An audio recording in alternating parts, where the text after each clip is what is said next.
Jumpa friend, selamat datang lagi di Cangcoran. Kali ini Cangcoran ada di Healthy Pet, klinik hewan modern yang ada di Kota Madiun. Dan di sebelah Cangcoran ada foundernya langsung, dokter hewan dengan Dokter Wina. Selamat siang Dokter Wina. Siang. Gimana kabarnya Dokter Wina? Baik. Baik. Jadi sedikit cerita, Dokter Wina itu ketemu Cangcoran waktu SMP. Dan ini baru ketemunya pun waktu burung milik orang tua Cangcoran itu kena sakitnya keselio di kaki dok ya. Dapat rekomendasi dari adiknya sendiri untuk dibawa ke kliniknya Dokter Wina yang ada di Jalan Salak, Kota Madiun. Dan hari ini sekaligus mau kontrol dok. Ya. Pengen kontrol ini doi gimana doi ini? Sudah saya tahu belum doi ini? Keluarkan aja. Keluarkan ya? Ya. Ini dok, gimana dok ini dok? Sing kiri kan ya? Ya, kemarin kakinya yang kiri itu kesleo. Jadi kemarin 10 hari yang lalu si dok itu nggak bisa nangkring di pangkringan. Terus aku bawa ke tempatnya Dokter Wina. Terus sama Dokter Wina dikasih obat 10 biji, 10 kapsul diminumkan setiap hari. Dan setelah 8 hari ternyata dia udah bisa mangkring lagi dok. Ya, udah sehat sih. Sudah oke ini ya? Ya, cuman memang ciri sih, agak ciri. Cuman udah oke sih ini. Aman jadi? Aman. Oke, terima kasih dok ya. Nah, saya temuin dulu. Nafsu makannya api dong? Bagus. Mungkin kita udah nggak ketemu udah berapa tahun dok? 10 tahun mungkin. 10 tahun. Ini gimana ceritanya kok jadi dokter hewan? Kok nggak jadi dokter umum aja ini? Saya nggak suka dokter umum. Saya nggak mau sih. Sebenarnya saya lebih suka jadi dokter hewan. Emang cita-cita dari kecil emang suka hewan kan. Ya. Terus ya harus tak putuskan untuk jadi dokter hewan dari kecil. Jadi emang nggak ada bayangan untuk menjadi yang lain selain dokter hewan. Terus kemudian ya wes kuliah saya pokoknya nyari harus dokter hewan. Dimanapun pokoknya saya ada dokter hewannya tak masukin. Gimana dok? Waktu itu saya daftar di beberapa tempat, cuman alhamdulillah sih saya keterimanya di UGM di Jogja, kayak gitu. Oke. Lalu dok, ini kan Cangcoran kan asalnya di bidang burung ya? Di burung.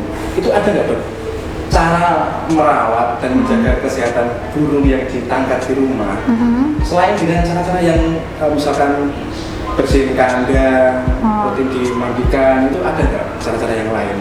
Yang secara umum aja ya? Umumnya medis. Sebenarnya kalau untuk kebersihan kandang itu pasti ya selalu itu syarat utama ya kandang, kemudian itu harus bersih, tempat pakan, minum juga harus diperhatikan karena faktor penting juga ketika makan itu nggak diganti dalam jangka waktu yang lumayan lama itu akan nanti tumbuh jamur dan segala macam bisa berakibat fatal kan di burungnya.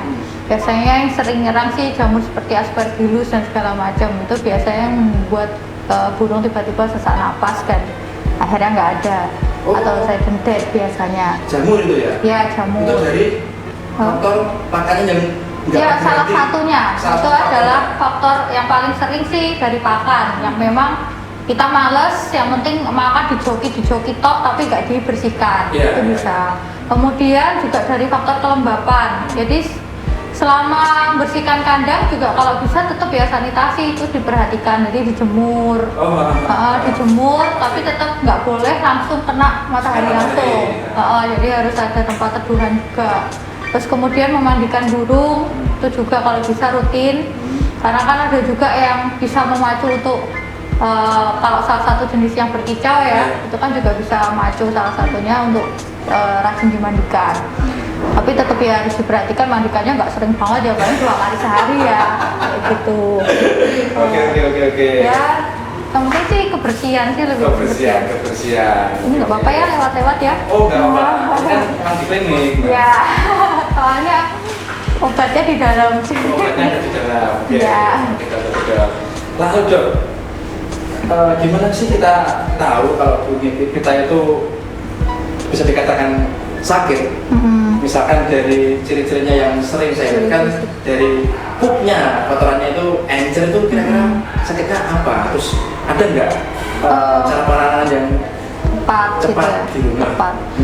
Sebenarnya untuk mengetahui sakit itu dari beberapa aspek sih.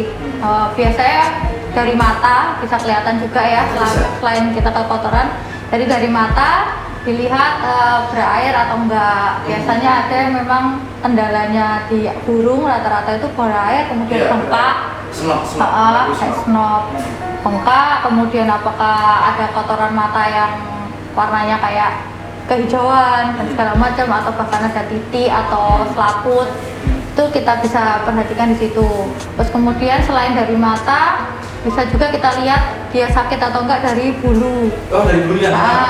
Kusam atau ya rontok atau kusam. Tingkat rontok itu sendiri berbagai macam sih. Bisa jadi dia stres, jangan-jangan stres, jadi dia nutuli bulunya sendiri. Itu sebenarnya indikasi kalau dia itu stres. Stres itu macam-macam juga. Bisa stres karena lingkungan, bisa karena dia birahi, bisa karena memang nggak cocok dengan teman sangkarnya, itu juga bisa. Jadi kita harus pilih salah satu mana yang ini kita seleksi yang kayaknya dia stres terhadap apa, itu harus dihilangkan faktornya. Kalau enggak ya dia terus saja memotoli bulunya sendiri. Kita juga harus tahu ya apa bahasa yang tersirat dari si burung tersebut, karena birahi atau karena nggak cocok dengan teman sekamarnya, atau sangkarnya yang dia memang nggak nyaman dengan sangkarnya. Bisa gitu. Terus caranya untuk menangani penanganan pertama di rumah itu gimana? Oh ya, tadi tak lanjutkan dulu ya. Selain dari bulu, kemudian dari kotoran yang tadi sempat dibilang. Kadang kotorannya ada yang berwarna seperti kapur, putih, atau dia bau sekali, baunya beda kayak biasanya.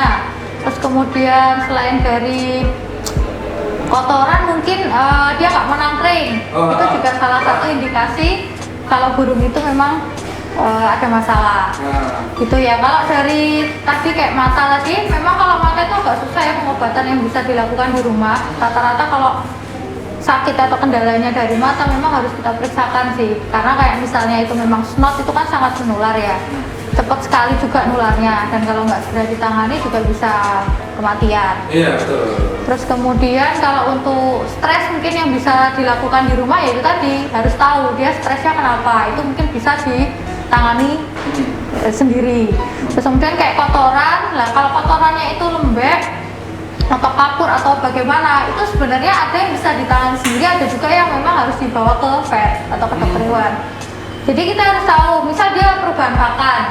Nah, kemarin dia pakannya nggak apa-apa pakai itu, terus kemudian pas beli baru ternyata dia ada masalah di kotoran. Bisa jadi dia kayak keracunan pakan. Keracunan pakan tuh istilahnya mungkin ada jamur kah di situ atau memang ada bakteri kah di situ.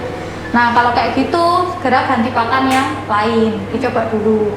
Tapi kalau berkepanjangan misalnya 2 atau 3 hari tetap gak ada perubahan, sebaiknya tetap dikontrolkan aja. Kontrolkan ke dokter Wina yang ada di Jalan Selak, Kota Madiun. Gak pernah ke saya sih. Di sini ada 5 dokter ya. Oh, ada 5 dokter di sini. Ya. Ini foundernya. Ya.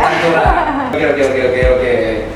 Itu penanganan. Jadi kalau memang sudah urgent nggak bisa ditangani kayak yang pas kemarin punya. Ya, patah gitu. Itu jenisnya apa itu? Apa patah kemarin? Fraktur. Dia fraktur kaki kiri kan kemarin, dia patah. Patahnya kenapa itu kan banyak faktor, mungkin kejepit kandang atau segala macam, waktu bersihkan dia kejepit tataannya. Ya kalau kemarin kebetulan memang fraktur yang memang belum benar-benar putus, masih bisa kita tangani. Masih respon kan ya? Ya, karena masih ada respon, kita masih bisa tangani dengan pemberian obat sama perlakuan yang benar. Cuman kalau misalnya sampai itu tadi sudah patah betul, memang saya sarankan untuk dilakukan pengecekan lanjutan, misalnya kayak ronsen dan segala macam. Iya. Madiun ya? Iya, dan kebetulan di Madiun memang nggak ada ronsen ya. Belum ada. Ya, doakan segera ya. Oke. Ada nggak dok kira-kira vitamin atau suplemen khusus untuk burung-burung yang ditangkap di rumah itu? Kalau vitamin sebenarnya banyak ya. Sebenarnya di pasaran itu juga sudah banyak. Mungkin orang-orang yang memang pelihara burung biasanya sih mungkin jauh lebih expert untuk tahu vitamin apa yang diberikan. Kalau di tempat kami memang vitaminnya itu kita cenderung racian ya, jadi berdasarkan dengan keluhan si burung tersebut. Ya kita, ya kalau kita memang nggak menyediakan vitamin yang kita emang jual pasaran karena kita racikan. Cuman kalau memang mau beli vitamin-vitamin, saya rasa sih di tempat-tempat kayak poultry itu banyak sekali. Terus kemudian untuk vaksin mungkin belum terlalu familiar ya untuk burung hias atau burung peliharaan yang kayak gini. Biasanya kalau vaksin kan lebih ke unggas ya, kayak ke unggas. Cuman ada kok untuk CRD dan segala macam itu ada. Oke. Sangat menarik sekali. Jadi kalau misalkan ada teman-teman cancoran, teman-teman kicomania yang ingin memeriksakan kesehatan burung, bisa ya pada ke sini ya? Bisa. Oh, sangat bisa. Datang aja, nanti alamatnya ada di deskripsi. Oke, cukup sekian dulu dok. Iya. Untuk ini nanti bisa disambung lagi kalau ada pertanyaan yang lain dari teman-teman kicomania. Oh iya. Oke. Semoga dokter sehat selalu. Amin. Kliniknya juga ramai. Sukses untuk dokter Wina. Ya, terima kasih. Oke, teman-teman. Salam lestari.